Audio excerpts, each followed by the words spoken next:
Hello everyone, in this video I'll be showing you the best updated build for Vex and her Double Trouble skill tree in Borderlands 4. As you can see here, we're actually doing pretty respectable damage, and we got 2 Troubles which are shredding the boss pretty quickly. So we'll be breaking down this build, and the nice thing about this is you can use any weapon that you want. Now, we do have some specific gear that's going to help out quite a bit, like the triple bypass with an amp or an amp version of the Watts for dinner, but I'll be breaking down all that in this video. We'll be mostly using the red skill tree with a slight dip into the green skill tree because we can use the amp to give ourselves pretty much infinite overshield to drain that to give ourselves a huge boost to our damage and keep Trouble alive. So what's nice about this is we can actually make it so Trouble does a ton of damage and is invincible to all damage. There's a few different guns that work really well here. The bot obviously is a very versatile weapon. If you've already farmed one for previous builds, it will work really well here. As you can see, it deletes bosses and Ultimate Vault Hunter really quickly. Now, I'll talk about what gear to use while leveling, but also talk about the leveling guide 1 through 50, and then also give recommendations on Ultimate Vault Hunter 5 gear. Now, the red skill tree has Hasty Fiends, which is extremely good. This gives you 50% movement speed. Movement speed is such a luxury in this game. We want to have this, and a 20% damage reduction, which is actually quite huge because we got lifesteal, so that's great. Now, I'd recommend putting the final 2 points into Enchantment here, which will give you bonus kinetic damage while our action skill is active. So that means whenever you activate the Phase Familiar here, this is going to give us a boost to our gun damage. And this is bonus kinetic damage, so this actually does apply from a lot of the other multipliers pretty well. Now, once we get from levels 5 through 10, there's a couple really good options. You may think that Overprotective is good. However, we're going to have infinite overshield, so this could be good while leveling. It's not necessary later on in the game. And so for that, I'd actually recommend maxing out the enchantment. And I actually have a couple points for my class mod here, but putting a couple more in is good. So action skill damage is basically a damage that we deal with Phase Familiar. And the great thing is when our health is full, and we're going to have full health very, very often. And once we get down here, there are some skill trees that are okay to pick. Like this one gives you 3% health regeneration when we have overshield. It's going to help out with our minion, but I don't find it to be that great. This gives us critical hit damage 25% more. This one will give us melee damage. It gives us 40% more melee damage and 30% more ordnance damage, which is good if you like to use ordnances and melee, but I actually think that it's best to put the rest of our points into this skill tree here. So this gives us 50% action skill damage at full health.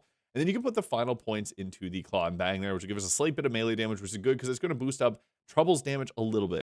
You could also put 1 point into the overheal there to give yourself a bit of lifesteal, but we'll just put a couple points there, 16% extra melee damage, so you can melee if you want to, and it actually does work on a specific setup for this build, which I'll break down.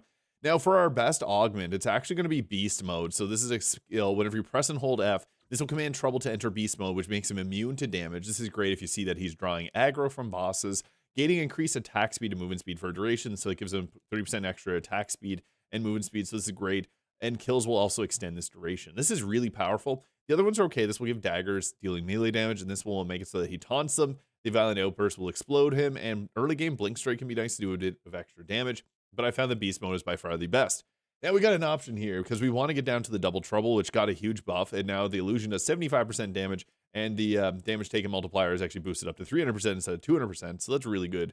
Now, if you're going to be using elemental weapons, the elemental essence is best. This gives us 20% extra elemental damage and then 40% when our action skill is up. We also get that bonus kinetic damage, so that could be nice. However, I found this one, if you're not going to use elemental weapons, getting a critical hit chance on your minion is good. 20%, not really massive. It's a very small buff to his damage. But if you're not using elemental damage, there's no point taking this because you're just going to be wasting those points when it could give you a passive damage buff.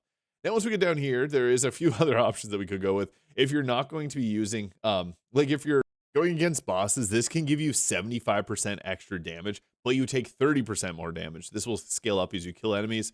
If you want to just flat out increase your critical hit damage against enemies that have less than 66.6% of your health, this gives you a 40% boost of critical hit damage. So it really just depends. The sacrificial essence will be higher damage if you're going against a boss with a lot of additional enemies. Otherwise, the infernal sun will give you better damage. So it really depends on the boss you're going against.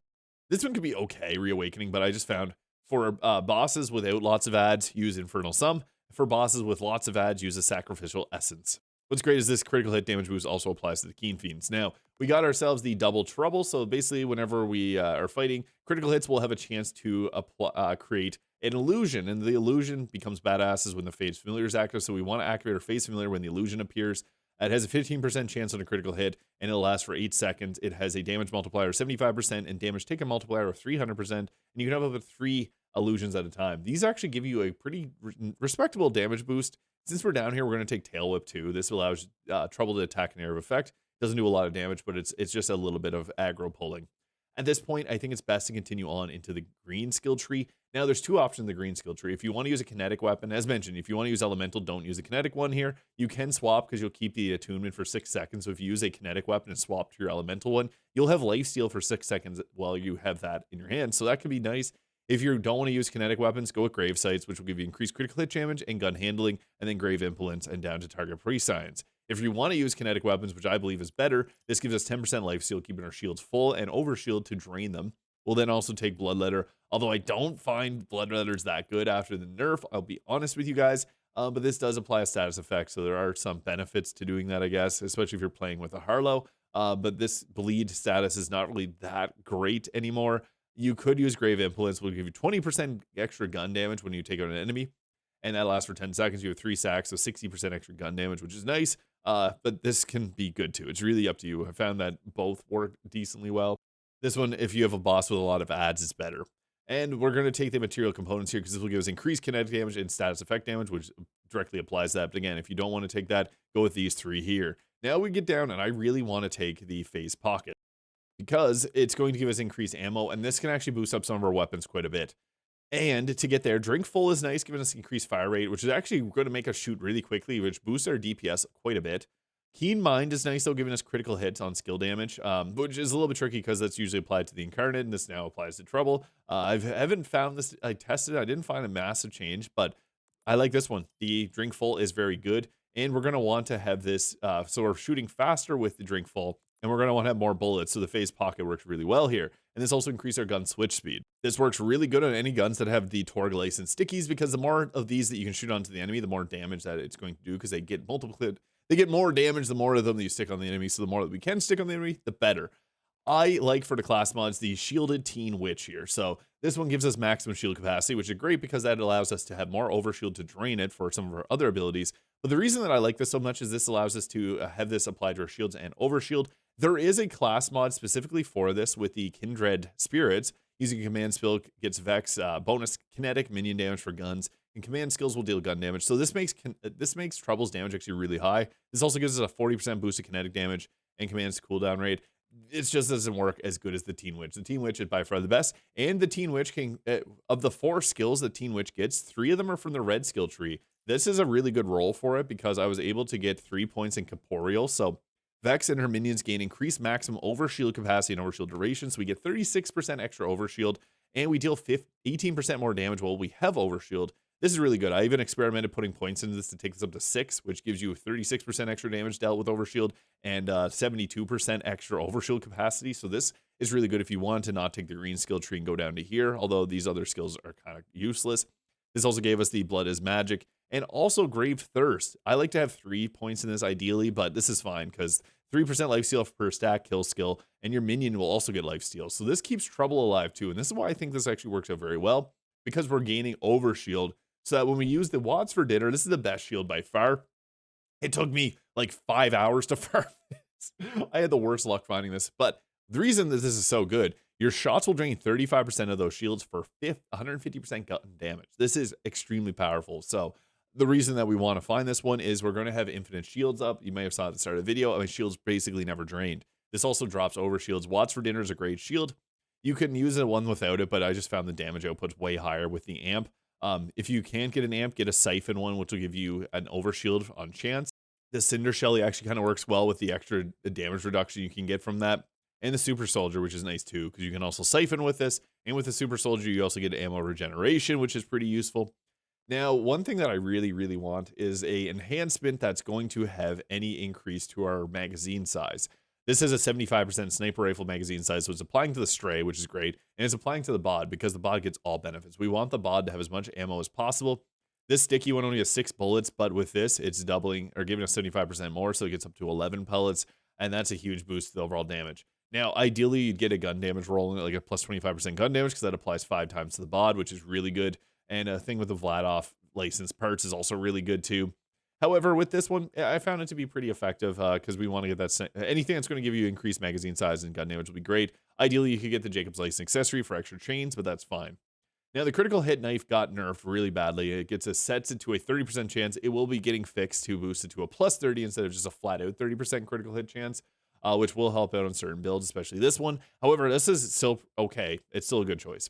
If you want something, the waterfall is a great grenade, especially if you can get a singularity on it for mobbing. And then the booming slippy, or the slippy with life steal would be great too. You can also use a heavy ordnance like the litter splitter here, but I just found the critical hit knife to be great because it will buff up Trouble's damage as well. And this one also took a long time to farm, but the triple bypass with the amp on it, 200% gun damage on your next shot, is huge. However, you could also use the triple bypass with leech to get 30% life steal. This will make it so that we're pretty much invincible. You can also use the tank to reduce damage by 50% for 10 seconds, the triple bypass. This one's pretty fun too. So all of these work great, but amp is the best. Now for weapons, I really like the bod, especially the Torg Lace Sticky magazine. You can also use the Chaosin, because the Chaosin is the Torg Stickies as well. So does the Queen's Rest. These are 3 great weapons. They're going to do a lot of damage, but there's better builds. I posted another build for Vex that gives her infinite ammo that really just melts every boss in the game. You don't have to have a bod with that though. Even just the bod here with 12-round magazine is great because it gets up to 24-round magazine. And on top of this, this is a Ripper magazine, so you can shoot this pretty well. And the thing is, it's going to get a lot of the amp damage from this, and it applies it to every pellet. It's crazy, crazy damage. The GMR is a great assault rifle as well. This one with the Jacob's Laces accessory is huge. But the thing is, with this gun, it's just this flat-out AR that deals a lot of damage. It's kinetic-based, so it works perfectly on this build. Same with the Stray. It is auto-aim, and it also gives you the Jacob's Laces accessory, so I really do like these 2 weapons.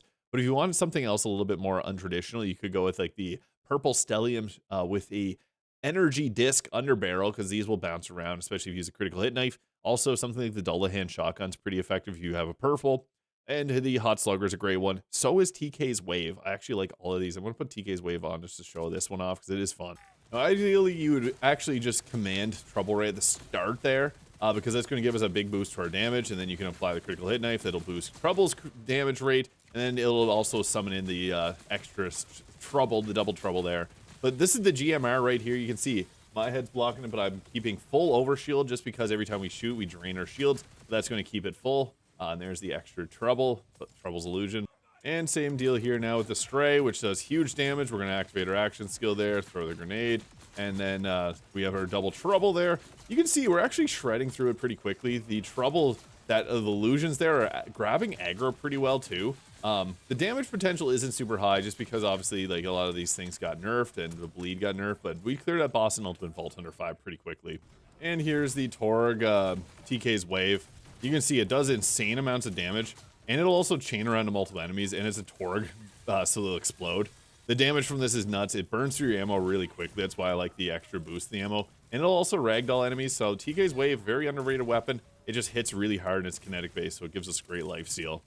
Now, I do want to mention that the Bloodshot is another viable option, but it doesn't give us the abilities that this one does. This one gives us the skill that keeps Trouble alive with the Grave Thirst, so that's why I wanted this, because it makes Trouble pretty much immune to all damage between using Beast Mode to make him invincible, double Trouble grabbing extra aggro. This is a pretty fun build and very strong, so let me know your thoughts in the comments. Hit the subscribe button below if you found this video useful. I hope you have a great day, and we'll catch you all in the next video.